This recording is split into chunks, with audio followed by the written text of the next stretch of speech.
मैं धन्यवाद प्रस्ताव पर उसके समर्थन में अपनी बात रख रहा हूं।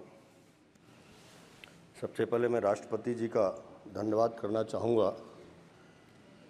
उन्होंने विजयी सांसदों से राष्ट्र प्रथम की भावना के साथ अपना दायित्व निभाएंगे और 140 करोड़ देशवासियों की आकांक्षाओं की पूर्ति का माध्यम बनेंगे, ऐसा उन्होंने जो अपेक्षा की है, इसके लिए उनका बहुत बहुत धन्यवाद।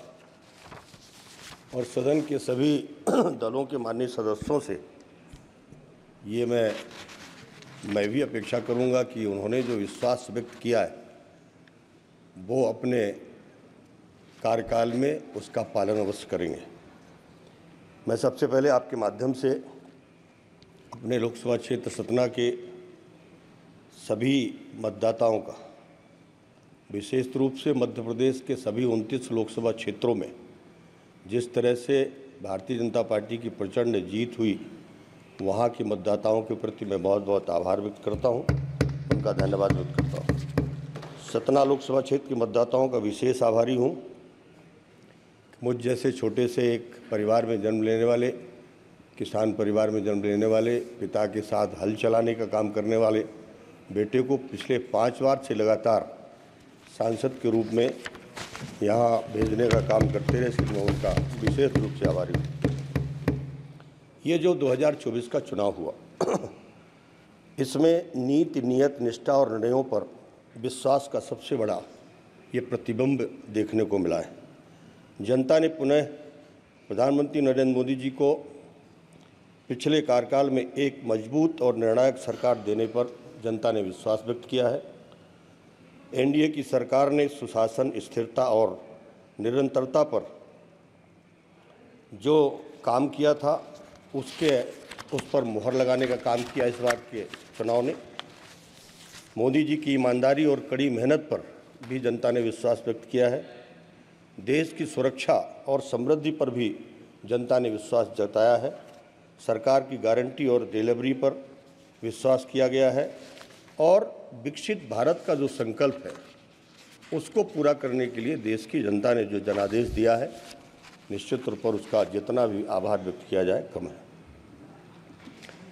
एनडीए मोदी जी के नेतृत्व में विकसित भारत का संकल्प लेकर के चुनाव मैदान में उतरी थी, लेकिन विपक्ष कांग्रेस के अगुवाई का जो गठबंधन है वो क्या मुद्दे लिए था?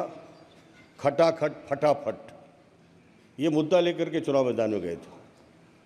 कोई विजन नहीं था और ऐसा दुष्प्रचार किया पूरे देश में कि संविधान बदल दिया जाएगा, आरक्षण खत्म कर दिया जाएगा, देश में फिर कभी चुनाव नहीं होंगे। ऐसा दुष्प्रचार तो आज तक कभी किसी चुनाव में किसी भी दल के तरफ से नहीं हुआ जो इस बार किया गया। मालूम था इनके पास खोने के लिए कुछ है नहीं, तो दुष्प्रचार करके शायद कुछ हासिल कर लेंगे, शायद इसी वजह से लोगों ने ऐसा किया। कोई विजन नहीं। आज नेता प्रतिपक्ष जब अपना भाषण कर रहे थे तो लग रहा था कि शायद अब कुछ नई जिम्मेवारियों के साथ वो देश को कुछ कहेंगे, फिर वही घिसी पिटी बातें। ऐसा लग ही नहीं रहा था कि वो प्रतिपक्ष के नेता की जिम्मेवारी के साथ बोल रहे थे। कह रहे थे हिंदू हिंसात्मक। अरे जिस हिंदू समाज ने सर्वे बूंद सुखने की धारा पर काम किया हो, उसको आप हिंसात्मक कह रहे हो। विश्व का कल्याण हो, ये कल्पना, ये कामना सिर्फ हिंदू समाज में है। प्राणियों में सद्भावना हो और आप उसको हिंसात्मक कह रहे हो। ये कहीं न कहीं देश के हिंदुओं का अपमान है। मैं इसकी निंदा करता हूं और नेता प्रतिपक्ष से चाहूँगा कि वो माफ़ी मांगे। भगवान शंकर जी की तस्वीर इस तरह दिखा रहे थे। किसी भी भगवान को, किसी भी धर्म के, किसी भी इष्ट के बारे में इस तरह से कभी भी प्रस्तुतिकरण नहीं हुआ जिस तरह से उन्होंने किया। ये कहीं ना कहीं मैं मानता हूँ कि ये गलत है और इस पर भी उनको माफ़ी मांगना चाहिए। भारतीय जनता पार्टी दुनिया का सबसे बड़ा राजनीतिक दल है। 11 करोड़ से ज़्यादा उसके सदस्य हैं। उस पार्टी के बारे में कहते वो पार्टी हिंसा फैला रही है।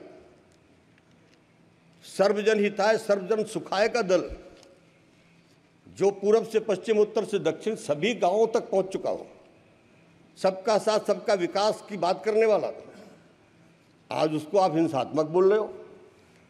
राहुल जी शायद भूल गए 1975 में जब उनकी दादी जी ने इमरजेंसी लगाया था, उस समय पर लोकतंत्र को पांव तले कुचलने का काम किसने किया था।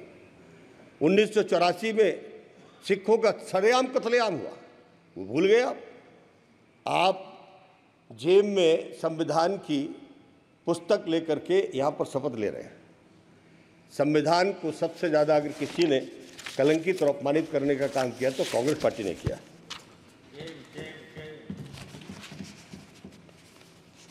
1950 के बाद 29 राज्यों में 134 बार अगर किसी ने अनुच्छेद 356 का उपयोग किया तो कांग्रेस ने किया।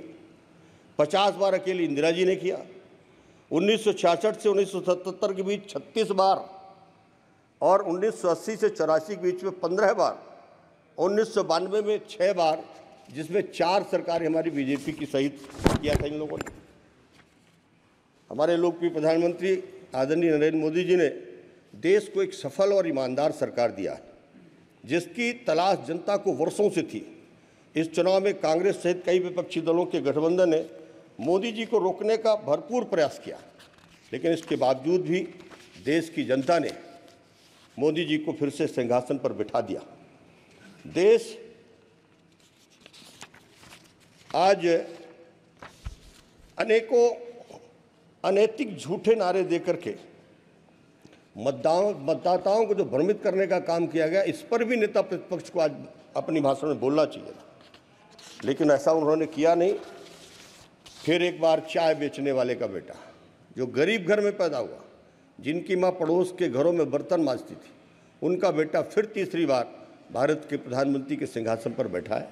और देश की जनता का जो उनका कमिटमेंट है, 24 घंटे में 20 घंटे काम करने वाला, भारत के अंदर आज तक कोई ऐसा प्रधानमंत्री नहीं हुआ जो उन्होंने स्थापित किया।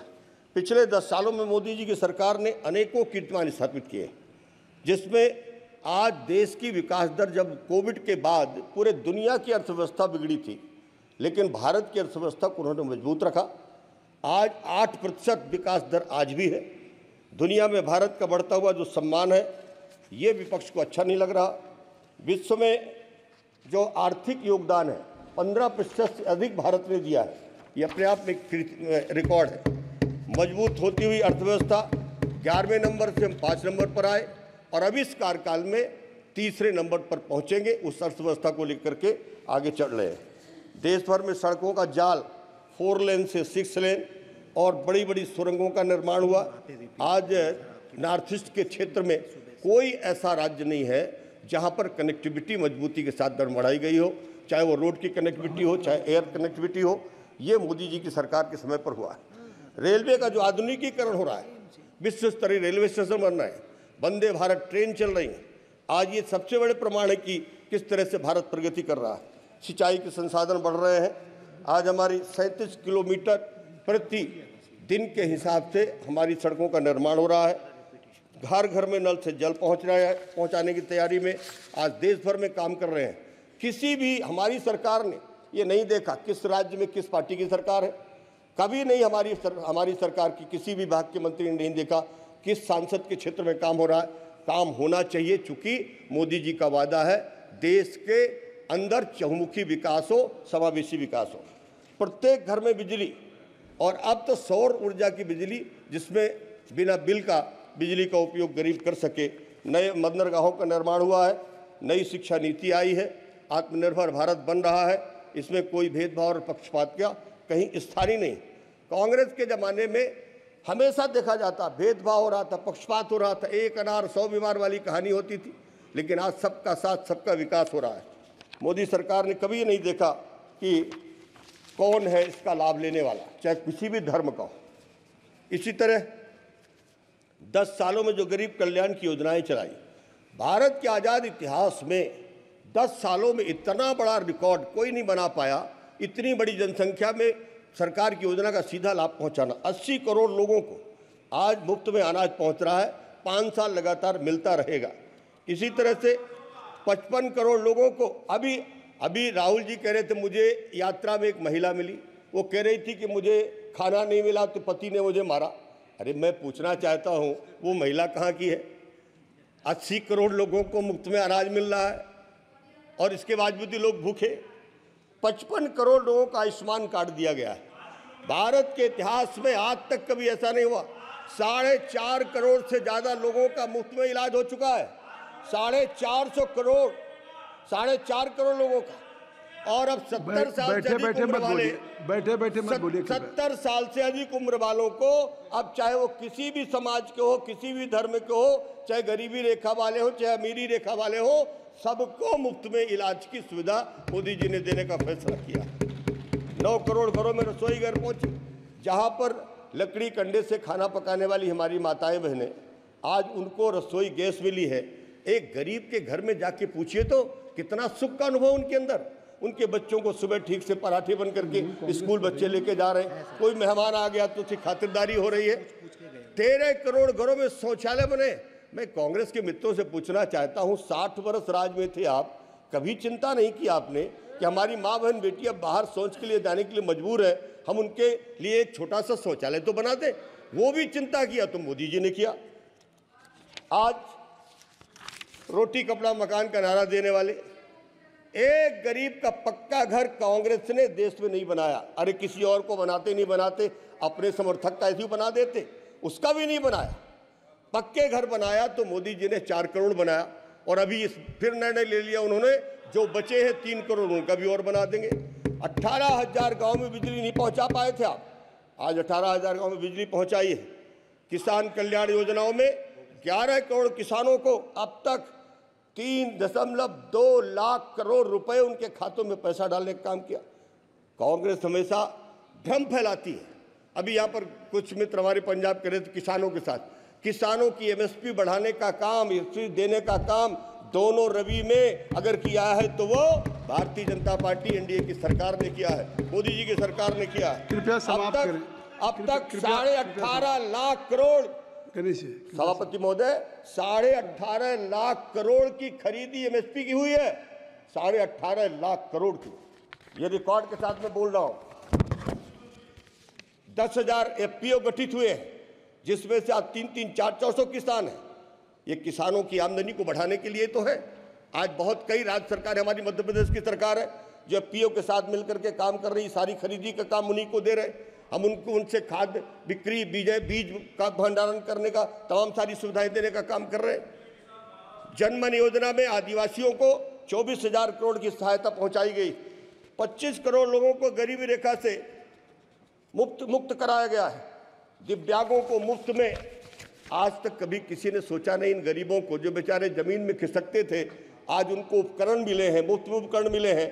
आज वो खिलाड़ी बन करके उसमें अंतर्राष्ट्रीय गेम में जा रहे हैं, मेडल लेकर के आ रहे हैं।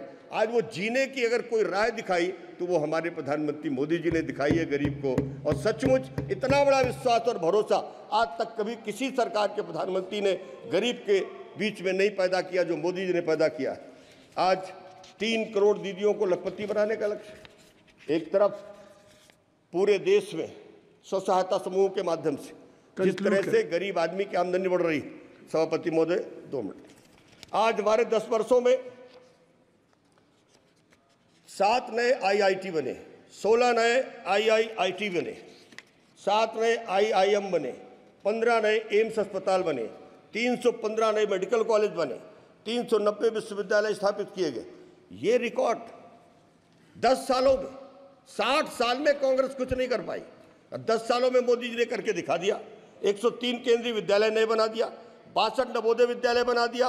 और इसी तरह से 13,000, जिनमें से 1 करोड़ से अधिक प्रशिक्षण के कौशल विकास के बनाए हैं। अब नया आईआईटी जब खुलेगा तो मुझे पूरा विश्वास है कि मेरे लोकसभा क्षेत्र में खुलेगा, ऐसा मुझे पूरा विश्वास है। मोदी जी के तीसरे कार्यकाल में विकसित भारत का संकल्प। अभी ये कह रहे थे खटाखट फटाफट हम नौकरी दे देंगे, कैसे नौकरी दे देंगे? सरकारी नौकरियां पूरी तरह से भरी जा रही हैं, लेकिन वो पर्याप्त नहीं, हम सब जानते हैं। विकसित भारत संकल्प के योजना के चलते देश के 140 करोड़ लोगों में 4 महत्वपूर्ण ऐसे वर्ग के लोग रहते हैं, जिसमें सबसे पहला गरीब है, दूसरा पढ़ा लिखा नौजवान है, तीसरा हमारे देश का किसान है, चौथी हमारे नारी शक्ति है। इन चारों स्तंभों को मजबूत करने का जो प्लान मोदी जी ने किया है, 2014 से उस नींव को मजबूत करने का काम शुरू किया और आज उसके परिणाम भी देखने को मिले हैं। 2047 आते आते इस देश की इन चारों स्तंभों को मजबूत करके विकसित भारत समाप्त करें, पूरा किया जाएगा। मुझे पूरा विश्वास है कांग्रेस पूरी तरह से एक्सपोज हो चुकी है। आज कांग्रेस का विश्वास देश की जनता ने पूरी तरह से समाप्त कर दिया है और इसी तरह से मैं विपक्ष के साथियों से कहता हूं, अगर आप कांग्रेस के साथ चले तो आपका भी वही हाल होने वाला है जो इनका हो रहा है। बहुत बहुत धन्यवाद।